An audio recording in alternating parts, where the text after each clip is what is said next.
My mother had a description of the goodbyes. The Army came to each home on the morning of the 30th of March, the day that they were to leave the island, picked up everybody and brought them to Taylor Avenue. And the high school allowed their students to leave. If you want to go say goodbye to your friends, you can. And Mother talked about, she said it was very touching. It was like any group of teenagers saying goodbye. It didn't matter what race they were. There were tears, and it was very, very wrenching to watch that. It was difficult to see the pain that they were in, saying goodbye to their friends.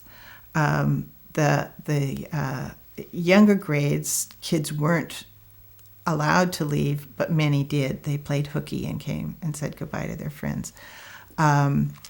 The class that had just graduated had very, very close friendships and continued to meet. I think they still do on a weekly basis. Those who are around here get together for coffee, have a little mini reunion every week. It's wonderful to see those friendships.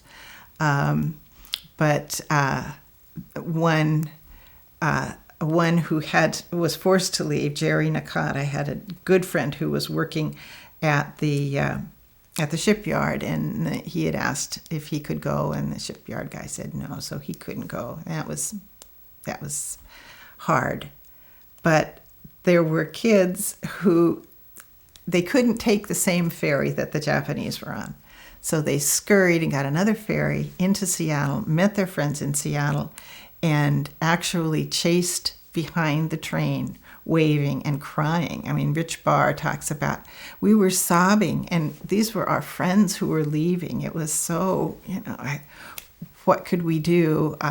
Well, we could run along and wave, And so there were some just very poignant scenes of goodbyes, some pictures of, there's one picture in particular, tall, she looks maybe Scandinavian, and her two Japanese friends, and their faces, they're looking down, and obviously they were very close friends, and they're saying goodbye, and they don't know for how long. They don't even know where their friends are going, and they don't know how long, when they'll ever see them again.